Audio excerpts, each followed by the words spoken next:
అందరికీ నమస్కారం అండి. ఈ వీడియోలో మనం చూస్తున్నది దానిమ్మ చెట్టు. ఈ దానిమ్మ కాయలు ఎంతగానో ఉపయోగపడతాయి అన్న సంగతి మనలో అందరికీ తెలుసండి. ఇది అంటే రక్తం పడటానికి, అంటే రక్తం మన శరీరానికి కావాల్సినంత రక్తాన్ని ఇస్తుంది ఈ కాయలు తినటం వలన. అయితే ఈ చెట్టు వేరు కాడి నుంచి, ఆకు కాడి నుంచి, పువ్వు, అలాగే చిన్న కాయల కాడి నుంచి ప్రతి ఒక్కటి మనకు ఉపయోగపడతాయండి. మనం ఈ కాయలు గింజలు తినేసి ఆ పెచ్చులు పారేస్తూ ఉంటాము. ఆ పెచ్చులని నీడలో ఆరబెట్టుకొని మీరు నిలవ ఉంచుకుంటే అనేక రోగాలకి ఇది పనికొస్తుందండి. దీని కషాయం, ఆ పెచ్చులని కొంచెం మెత్తగా నూరి దాని కషాయం తీసుకుంటే అనేక రోగాల నుంచి మనం బయటపడతామండి. అంతేకాకుండా ముఖ్యంగా ఈ దానిమ్మ చెట్టు ఈ ఆకును ఒక పిడికెడు సేకరించి శుభ్రపరుచుకొని దీనిని 2 గ్లాసుల నీళ్ళల్లో మరగబెట్టి 1 గ్లాసు అయ్యేంత వరకు ఉంచి ఆ కషాయం గనక మనం తీసుకుంటే చక్కని నిద్ర పడుతుందండి.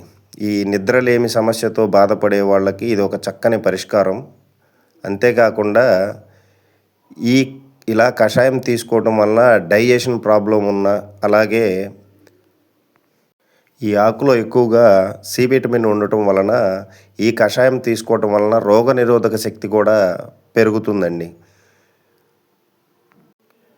అంతేకాకుండా ఈ ఆకు మెత్తగా నూరి దీనిని చర్మ వ్యాధులపై, అది ఏ చర్మ వ్యాధి అయినా పర్లేదండి, గజ్జి, తామర, జల, ఇలా ఏ చర్మ వ్యాధి ఉన్నా ఆ లేపనాన్ని గనక మనం ఎక్కడైతే మనకి ఇబ్బంది ఉందో శరీరంలో అక్కడ గనక దీన్ని రాసుకున్నట్లయితే ఇది ఏ చర్మ వ్యాధినైనా తగ్గిస్తుందండి. అంతేకాకుండా కాలిన గాయాలకి ఈ ఆకు నూరి పెడితే నల్ల మచ్చలు కూడా పడకుండా అది తొందరగా మానిపోతుందండి. మచ్చ కూడా పడదు.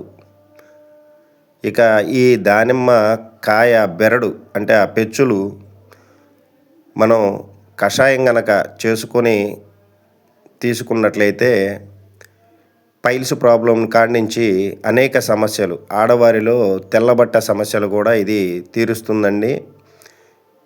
దీనిని ఒక గ్లాసు నీళ్ళల్లో 1/2 స్పూను ఈ పెచ్చుల పొడి కలుపుకొని గనక మనం కషాయం, అంటే 1 గ్లాసు నుంచి 1/2 గ్లాసు అయ్యేంత వరకు మరగబెట్టుకొని వడబెట్టి దీన్ని తేనెలో తీసుకున్నట్లయితే ఈ తెల్లబట్ట అనే సమస్య పోతుందండి.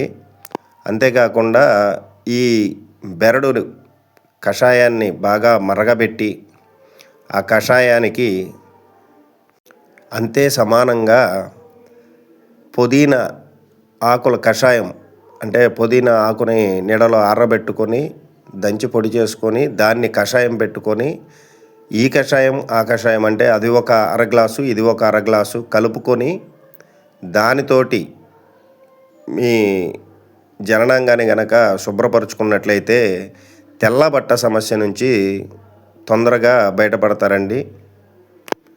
ఇలా అనేక లాభాలు మన ఇళ్ళ చుట్టూనే మనకి కనిపిస్తూ ఉంటాయి. కాకపోతే మనం వాటిని ఎలా వినియోగించుకోవాలన్నది మనకి తెలియక ఇబ్బంది పడుతూ ఉంటామండి. ప్రకృతి మన శరీరానికి ఎక్కడ ఇబ్బంది ఉన్నా దానికి మనకు దగ్గరలోనే పరిష్కారం అనేది చూపుతుంటుందండి. కాకపోతే మనం దానిని గమనించుకొని సరి అయిన పద్ధతిలో వాడుకుంటే ఇలాంటి సమస్యలన్నిటి నుంచి మనం బయటపడవచ్చండి. ఇప్పుడు నేను చెప్పిన ఈ దానిమ్మ చెట్టు అన్నీ హైబ్రిడ్ కాకుండా నాటుది వాడుకోండి, మీకు ఫలితం ఉంటుంది.